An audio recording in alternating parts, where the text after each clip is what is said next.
Opiniones sin receta. Que representantes populares sean eso y no de bancadas, ¿no? Conversaciones sin filtro. Que no le sirve al pueblo. No curamos al país, pero sí hablamos de lo que lo enferma. Es que estábamos buscando la ruta del dinero. Esto es El Antídoto, con Juan Becerra, El Fisgón y Pedro Miguel. Pues nos da muchísimo gusto estar en una edición más de El Antídoto. Vamos a inocular mentiras añejas, mentiras imperialistas. ¿De qué va? Agradezco muchísimo a Priscila Vera, integrante del Partido Acción Nacional y consejera de este partido. ¿Cómo estás, Priscila? Muchas gracias, Bienvenida. muy bien, Juan. Muchas gracias por la invitación. Gracias a ti. También Luis Fernando Salazar, senador de la República por el estado de Coahuila, del Partido Morena. ¿Cómo estás, senador? Encantado, Juan, de estar aquí con ustedes. Un gusto. Pedro Miguel, querido Pedro Miguel, ¿cómo te va? Querido Juan, pues muy contento de estar aquí. Oye, los tres coincidimos en que estamos alarmados con actos injerencistas y totalmente fuera de la ley que comete Donald Trump con las garras del gobierno de los Estados Unidos. Hablábamos sobre, Priscila, lo que está sucediendo, por ejemplo, dentro de mucho, con embarcaciones a las cuales están enviando misiles, están enviando proyectiles, dicen que se trata de delincuentes, pero sin ningún proceso para poder determinar su situación jurídica, lo están matando a mansalva en el Caribe mexicano. ¿Cómo ves eso? Bueno, pues yo creo que Trump y el Estado de Derecho no se llevan bien. O sea, él considera que las leyes no se deben de respetar y desafortunadamente eso ha prevalecido a pesar de decisiones judiciales. Incluso en el Congreso Federal ya le empezaron a decir, oye, eso es un acto de guerra, entonces tiene que pasar por el Congreso. Él dice, no, eso no es un acto de guerra, es una decisión que debe tomar el presidente. Pero sí preocupa, ya lo que comentábamos, ¿no? Esta democracia que nosotros pensamos o que a nivel internacional siempre se presume, ¿no? De las instituciones, de los contrapesos. Hoy vemos un presidente que toma las decisiones de manera unilateral sin importarle el Estado de Derecho. Pedro Miguel, ¿cuáles serán las intenciones de Donald Trump para llevar este tipo de A mí acciones? me parece que son publicitarias. Ajá. Esto no tiene nada que ver con la guerra o con una guerra contra las drogas. Yo no creo en la guerra contra las drogas. Creo que toda guerra contra las drogas, entre comillas, es una guerra por las drogas. Pero, aún así, esto no tiene nada que ver con un afán de hacer respetar la ley, de hacer justicia, de combatir al crimen. Esto tiene que ver con un despliegue, con una exhibición de fuerza intimidatoria. Uh-huh. Porque si se tratara de hacer respetar la ley, la Marina de México, durante décadas, ha capturado a presuntos narcotraficantes en alta mar, los ha llevado a puerto y los ha entregado a un juez, sin tener ni de lejos los recursos bélicos, marítimos, tecnológicos que tiene la Armada de Estados Unidos. O sea, no se trata de combatir al crimen, ¿eh? Yo creo que esto hay que tenerlo claro. Luis Fernando Salazar, senador. De acuerdo. Y además esta costumbre de Estados Unidos de actuar como justiciero con el nombre de la libertad, que es justamente lo contrario a lo que hace, interviene en el globo, en el mundo. Y yo creo que ahora es más grave porque esta personalidad de Trump, de que sí pienso que es publicitaria, pero es un papel de buleador que pasa por encima de cualquier legislación, de cualquier institución, de cualquier gobierno y realmente actúa como sicario. O sea, porque si tú detienes una embarcación en alta mar y los ejecutas, estás actuando como justamente a lo que estás diciendo combatir. O sea, estás actuando como criminal, estás violando los derechos humanos y lo quiere normalizar porque eso permite en Gaza, eso permite en su discurso que todos los días atropella derechos humanos fundamentales que además son conquistas de la humanidad. Y este hombre es increíble que a estas alturas, en el pleno 2025, esté atropellando la vida de los ciudadanos en cualquier lugar del mundo, ¿verdad? Priscila, Gaza, acaba de mencionar el senador Salazar, Gaza, un clarísimo ejemplo de que, además de que Israel es el portaaviones de los Estados Unidos por distintas razones, pues se puede hacer, parece, lo que se le dé la gana, ¿no? E hizo Netanyahu lo que se dio la gana, porque Estados Unidos le seguía suministrando armas. La Unión Europea fue bastante débil, o sea, a pesar de que había voces como el gobierno de España que decía, oye, tenemos que hacer algo más firme, Bélgica también, Holanda, pues Ursula von der Leyen más bien hacía que no se enteraba y cuántas muertes de civiles, de inocentes, incluso ya después de que Trump intervino, ¿no?, en su plan pacificador, incluso que se quería ganar el Nobel de la Paz, pues vemos que Netanyahu sigue violentando los acuerdos. Y evidentemente todos los asentamientos irregulares que ya estaban, ¿no?, que son violatorios de los acuerdos internacionales, van a seguir estando. Ya en el Congreso justamente están pasando una ley y ya la aprobaron y va a hacer una segunda discusión donde decían que ya esos asentamientos ahora se los iban a rogar y que lo iban a poner en la Constitución de Israel. ¿Y qué pasa en el mundo internacional? Nadie alza la voz. ¿Por qué? Porque nadie se quiere enfrentar con Donald Trump.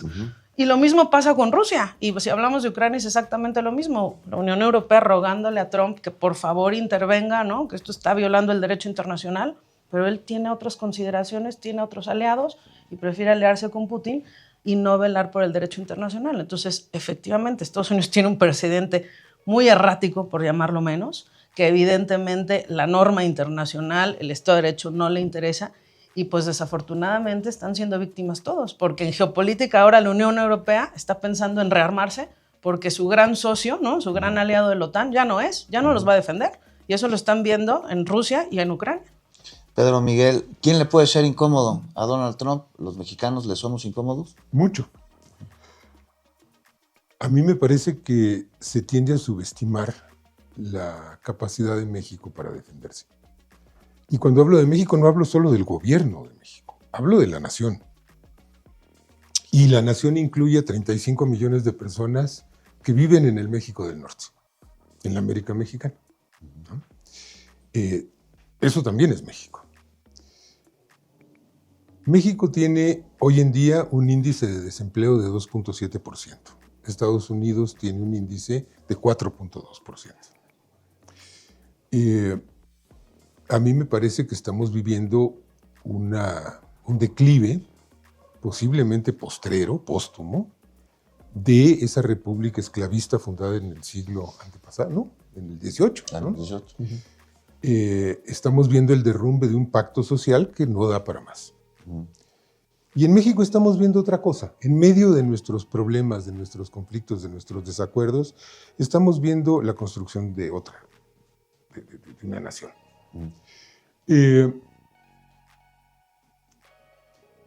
Y si lo llevamos al ámbito de lo gubernamental, bueno, Trump está ya en 37% de aceptación.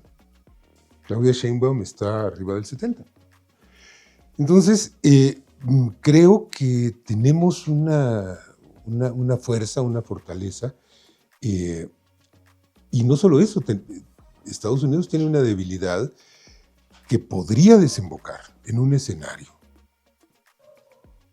de miles o decenas o centenas de miles de ciudadanos estadounidenses buscando refugio hacia el sur, desde el Río Bravo. Como aquella película de Un día sin mexicanos, ¿te acuerdas? Sí. Luis Fernando, si México está cerca de los Estados Unidos, tu estado, Coahuila, muchísimo más. Texas era parte de Coahuila. Sí. Tiene una relación, me parece, complicada, agridulce, con el gobernador tejano, con Greg Abbott, que es un gran alfil para los intereses de Donald Trump, a pesar de la mayoría, de la voluntad mayoritaria en muchas poblaciones, no todas, del estado de Texas. Sobre todo las académicas, como lo podría ser Austin, ¿no? Sí.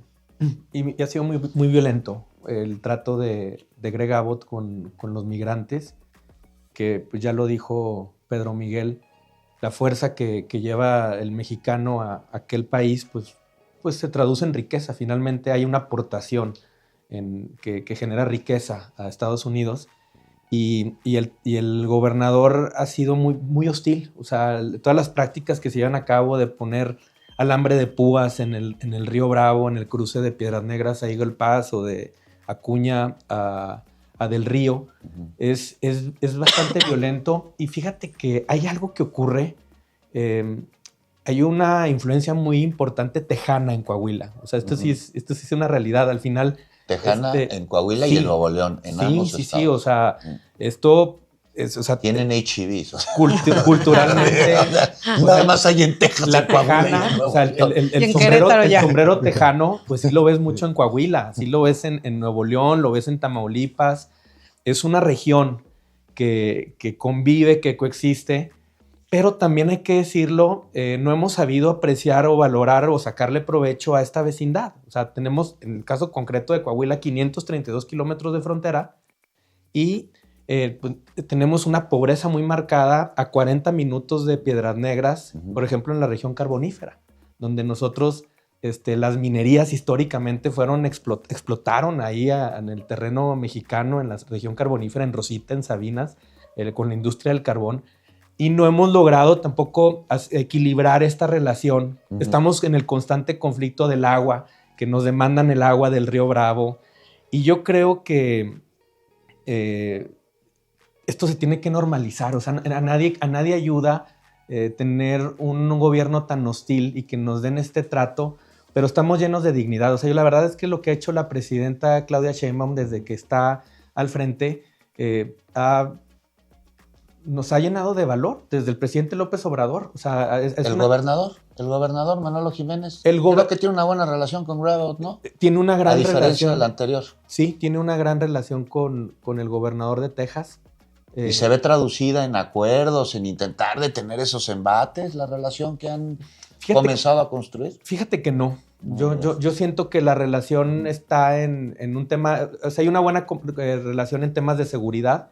De hecho, Coahuila está bien coordinado a nivel federal con la Estrategia Nacional de Seguridad de la presidenta, pero ha faltado, desde mi punto de vista, atender el llamado a los derechos humanos de los migrantes que cruzan por Coahuila, que son muchísimos. O sea, el cruce de migrantes, no solamente los que vienen de Centroamérica, sino también de México, que pasan por Acuña o por Piedras Negras, es elevadísimo. Eso es cancha de ambos, ¿no? Del gobierno del Estado, pero también de autoridades federales y del Instituto Nacional de Migración, de la Guardia Nacional, de la Comisión Nacional de Derechos Humanos, que es una organización. Sí, pero luego se vuelve atractivo ir a echarle pleito a los mexicanos en estos cruces. Yo más recuerdo que Elon Musk estuvo por ahí. Sí. ¿Te acuerdas? Claro. Que estuvo por ahí y empiezan olvidarlo? a incendiar. Y eso, pues, a mí me parece muy negativo. Yo creo que yo celebro, y lo digo con gusto, que la gente esté reprobando a Donald Trump. Porque lo que está haciendo es inaceptable. Está terminando con la convivencia, con la propia riqueza de Estados Unidos. Y también celebro mucho lo que pasó en Nueva York hace el martes. O sea, que haya ganado un candidato que se defina como socialdemócrata, migrante, musulmán. O sea, anti-Trump 100%, es una gran esperanza. La otra cara de la moneda, ¿no? Sí. Priscila, ahora, y qué bueno que pues aquí hay distintas posturas políticas de distintos partidos políticos, de distintas militancias para algo que nos une, que es justo el cuidar de cada quien de su trinchera y procurar la soberanía nacional y evitar el injerencismo estadounidense en nuestro país y en la patria grande, que sí yo le llamo a Latinoamérica. Estamos preparados para hacerlo más allá de las diferencias políticas, de las filias, de las fobias, todos jalar para ese camino y detener las acciones injerencistas de un gobierno que siempre ha sido complicado para México, históricamente, el de los Estados Unidos, pero me parece que hoy, de manera unilateral, más que nunca. Evidentemente, pero yo creo que sí tenemos que construir una agenda nosotros con Estados Unidos. ¿Por qué? Porque nosotros bailamos al son que Donald Trump nos pone, ¿no? Entonces él pone la agenda, que si ahora va a poner otro nuevo arancel, que si ahora el tema de los migrantes. Entonces construyamos una agenda y digamos, oiga, esto es lo que vamos a negociar. Porque la verdad, lo que se ha hecho con el TEMEC es muy bueno, pero ¿qué más allá de esa agenda tenemos con él?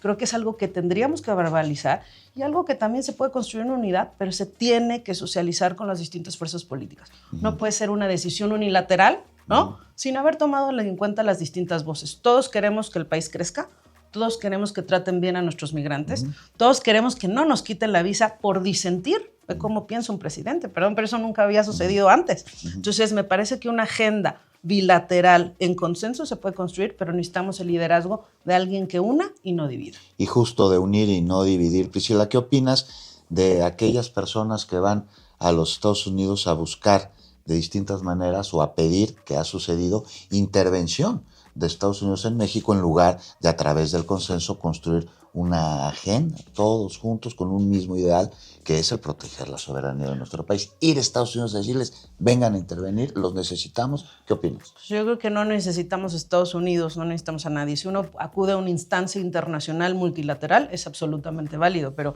no necesitas ir a ningún otro país, llámese Estados Unidos, llámese España, llámese Colombia. Creo que es algo que nosotros debemos de construir, número uno. Y número dos, que también es muy importante, creo que el tema agropecuario también es un tema muy importante. Lo que estamos viendo ahora en Michoacán, la violencia, como también nos hacen la vida imposible de pasar estos productos agropecuarios, eso es algo que debería de estar en nuestra agenda como prioridad, porque no afecta solamente al comercio internacional y a las cifras del PIB, estás afectando directamente a esas poblaciones que viven ahí. Entonces, sí creo que la agenda agropecuaria debería de tomar un papel fundamental en esta relación México-Estados Unidos. Sin duda. Pero acaba Pedro. de haber una reunión con el secretario de Agricultura, entre el Departamento y Secretaría de Agricultura Nacional. Sí.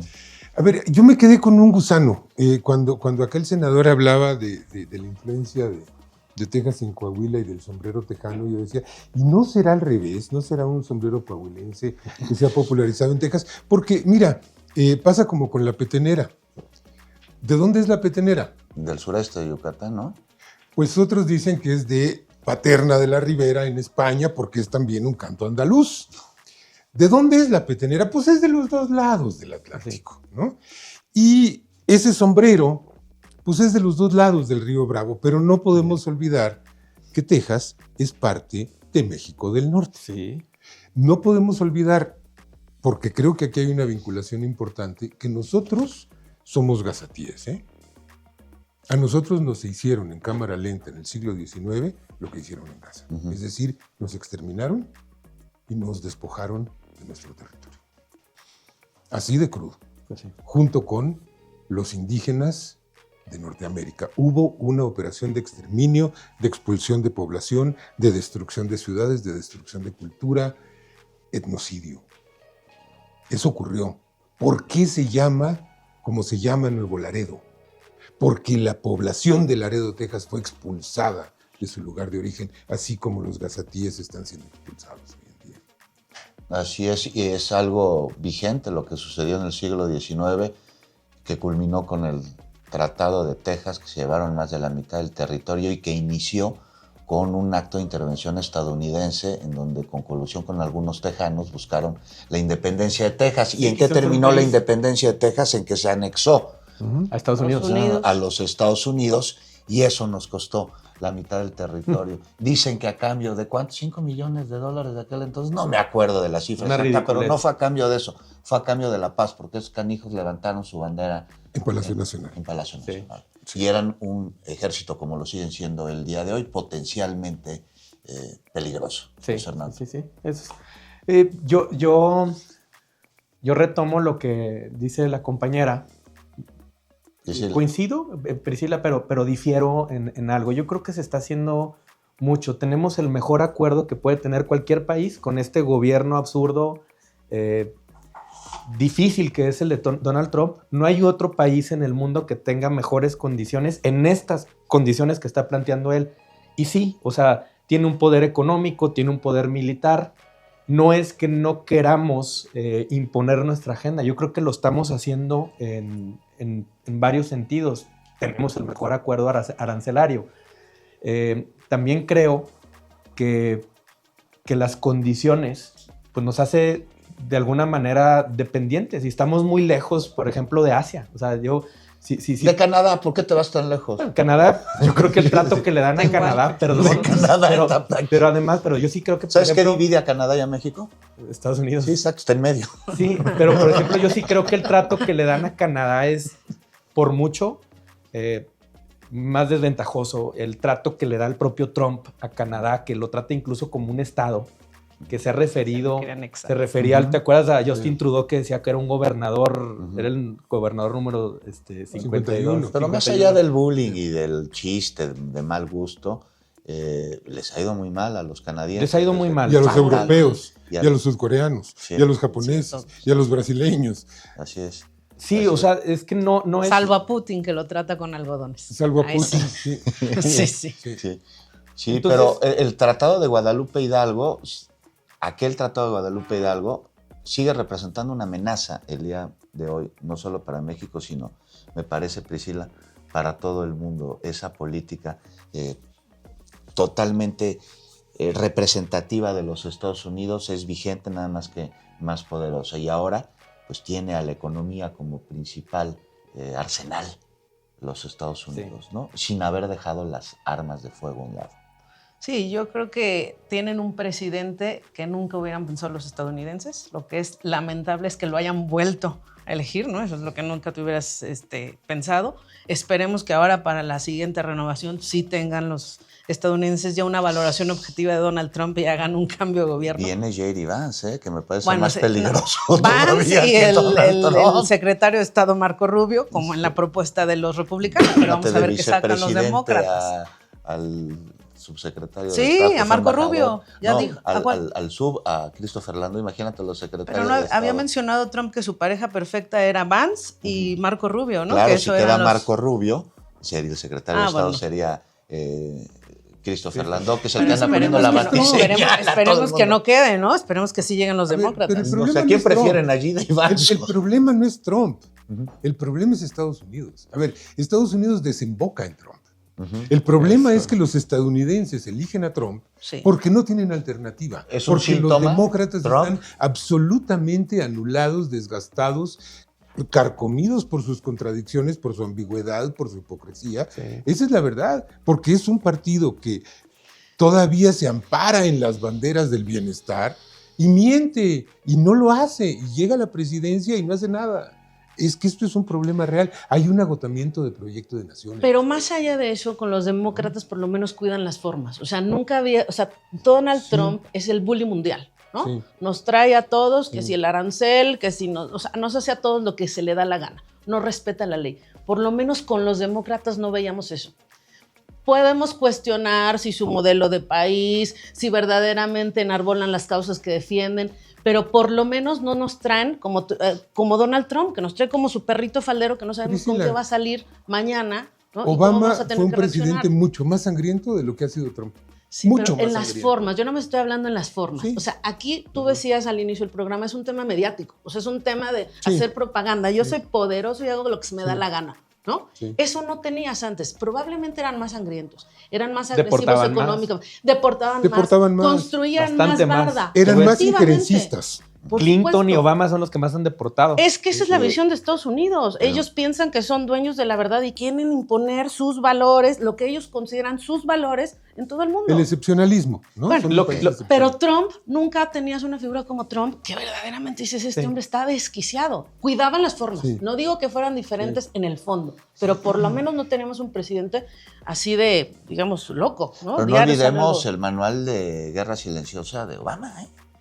Sí, que es el que están aplicando el día de hoy los gobiernos republicanos de los Estados Unidos, gestado por Barack Obama, mejorado del que existía antes, Luis Orlando. Aplicado en Libia. Sí. Ahora, surgen en El Salvador.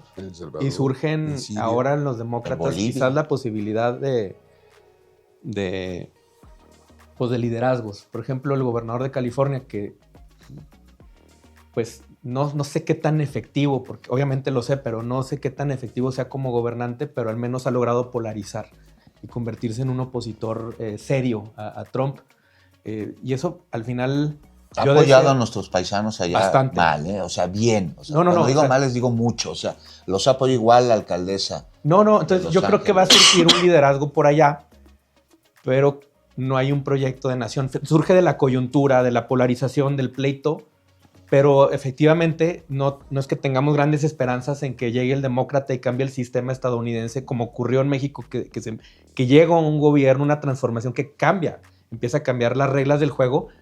Yo allá no creo que vaya a ocurrir, pero sí es sano, desde mi punto de vista, que pierda el poder, la línea de Trump. O sea, esta línea de encono, de odio, de abuso, de hostigamiento, creo que sí es sano, aunque sea por un tiempo, ¿verdad? Priscila. Sí, y sobre todo que no respeta nada, ¿no? O sea, a mí lo que me preocupa de un país como Estados Unidos es, bueno, por lo menos había un marco legal, había instituciones, había jueces. Hoy nada de eso sirve porque nadie es contrapeso, porque él decide no hacerle caso a los contrapesos. Entonces, sí es muy lamentable y que sus socios sean no los países democráticos, sino que sea Putin, ¿no? Ese es con el que sí tiene consideraciones, con el que sí valora todo y dices, bueno, pues entonces, ¿en dónde estamos? Y mira lo que sucedió, por ejemplo, en la Argentina, que ellos sí parece que no aprenden, ¿eh?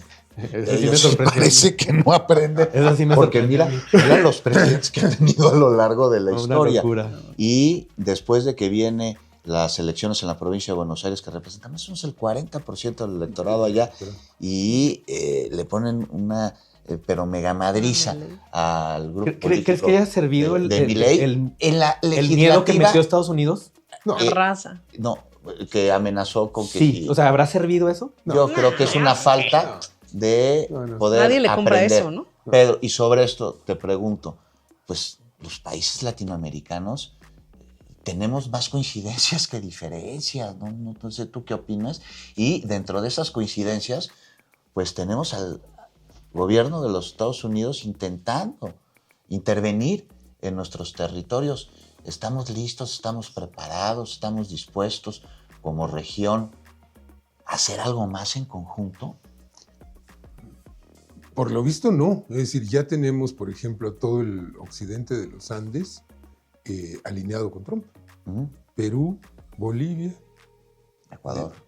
Ecuador, ¿no? Ujú. Ahí hay un alineamiento que además va a gravitar muy mal sobre la unidad latinoamericana, porque del otro lado están Colombia y Venezuela, o sea, de los Andes, ¿no? Ujú. Que están en posiciones muy distintas, ¿no? Yo creo que no hay buenas condiciones, creo que el continente está muy fracturado, me temo.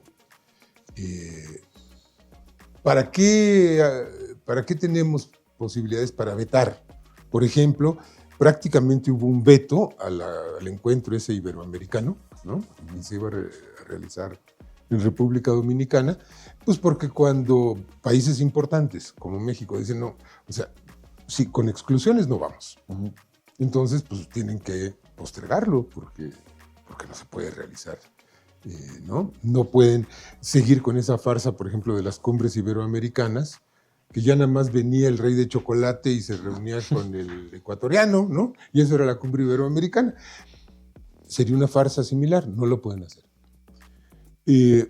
Pero lo que sí creo es que, a ver, todo indica que la agresión contra Venezuela va porque han gastado mucho dinero acondicionando aeropuertos en la zona del Caribe.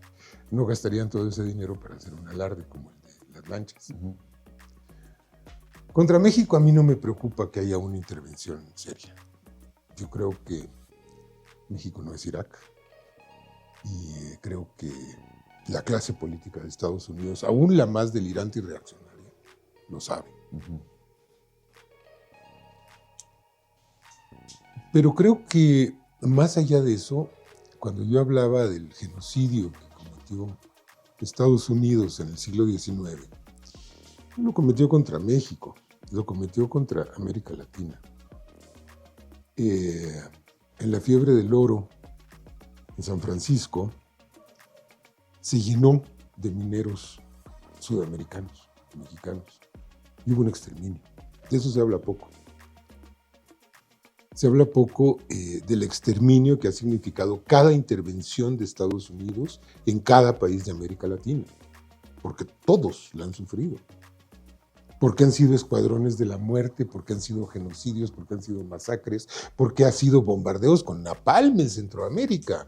Y me parece que por encima de las diferencias terminará habiendo un consenso que no es nacionalista, que es continentalista. Ujú. Y que tiene raíces en la izquierda y en la derecha de América Latina. En la izquierda por unas razones y en la derecha por otras. Pero hay una derecha nacionalista, que eso luego se borra. Sí existe, claro que existe. Y de larga data. Y existe una izquierda nacionalista. Yo creo que va a acabar confluyendo. No es este el momento, pero acabará confluyendo. Priscila, para concluir. Bueno, yo sobre creo esto, que no solamente es Latinoamérica, ves a Donald Trump pidiendo, ¿no? Yendo a Dinamarca para decir que se quieren ahora a Groenlandia, ¿no?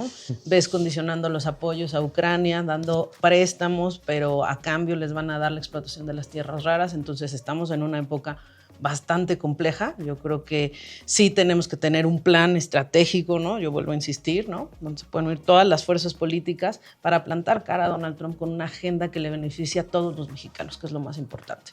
Luis Fernando, senador. Sí, pienso que lo peor de Trump está por llegar y va a llegar porque su próximo año va a ser un año ya de un conflicto y de un tema electoral. Entonces estamos a meses de soportar esta andanada de agresiones. Y sí me gustaría también ver a mí una Europa más fuerte. O sea, lo que se quedó reducido, Europa es una vergüenza. Nada. Literalmente, Todavía hay monarquías allá. es una cosa terrible lo que ocurrió con también Europa y dividida con aparte. ultraderecha. Totalmente. Yo digo, o sea, todo su cálculo mal, para mí todo mal y nos ha hecho mucho daño también que cuente con apoyo de esa manera tan, pues yo no sé, o sea, el tema europeo es le ha hecho al final le va a hacer daño a Estados Unidos, o sea, al final. Y justo por eso, ya para concluir, Pedro, como mera estrategia electoral, Trump no cambiará sus embates que evidentemente no le han redituado ni en lo económico ni en lo político, y ve cómo están las encuestas debido a esas acciones que sus mismos ciudadanos reprueban. Tiene que salir las industrias y decirle, oye, no, de ninguna manera puedes estar imponiendo estas políticas arancelarias. ¿No crees que, a diferencia de lo que dice el senador Salazar, el próximo año podría matizar un poquito sus embates o sí los va a potenciar, a incrementar? Por tradición, los presidentes que repiten en la presidencia se moderan en su segundo mandato, en un sentido o en otro. Por tradición, Claro, ¿no? hay incentivos. Y entonces si ha habido uno progresista como Obama, en el segundo mandato se gira a la derecha, ¿no? Y se pensaba eso de Trump, y Trump ha ocurrido lo contrario. Se ha radicalizado en sus posturas, tal vez se siga radicalizando.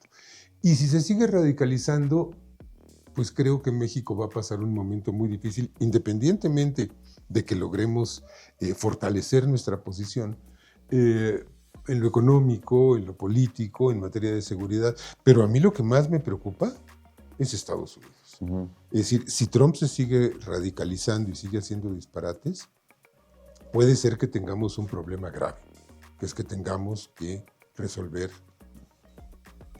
problemas fronterizos con Canadá.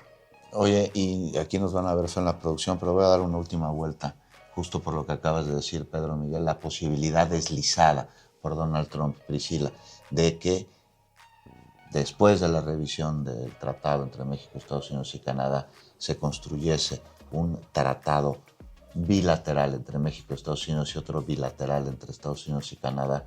¿Tú le ves posibilidad a esa situación? No tiene ninguna posibilidad, porque ya lo que se generó con el TEMEC y el Telecán es una economía integrada. Entonces, justamente, y además, las industrias voltearon y le dijeron, oye, no podemos mover. El problema es que ya está todo integrado, nos mandan la pieza, aquí armamos. O sea, no es tan fácil como por decreto cambiarlo. Entonces, yo creo que más bien son actos propagandísticos, ¿no? Pero evidentemente con Trump todo se puede esperar. Luis Fernando, ya para concluir con eso. Sí, igual coincido con Priscila. Yo creo que no fue suficiente, a pesar de que ha hecho un gran esfuerzo él en sacudir y imponer un nuevo sistema y nuevas reglas del juego. No le va a alcanzar y va a dejar hecho todo un tiradero.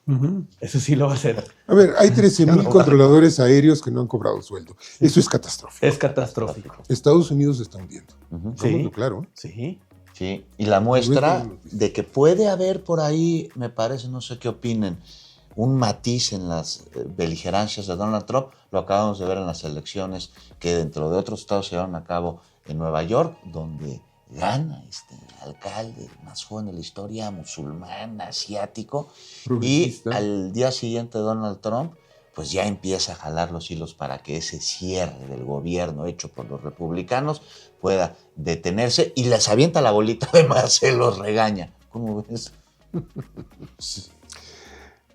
La otra verdad triste es que los partidos tradicionales de Estados Unidos desaparecieron. Así El es. demócrata fue barrido y el republicano fue carcomido por el trumpismo. Es decir, el partido republicano tradicional ya no existe más. Sacó 7% en Nueva York. Imagínate nada más. 7%. Pues Priscila, gracias por habernos Muchas acompañado. gracias. Gracias, Pedro. Gracias, senador. Gracias, Luis Juan. Fernando. Y gracias a usted por habernos acompañado aquí en esta edición más del Antídoto.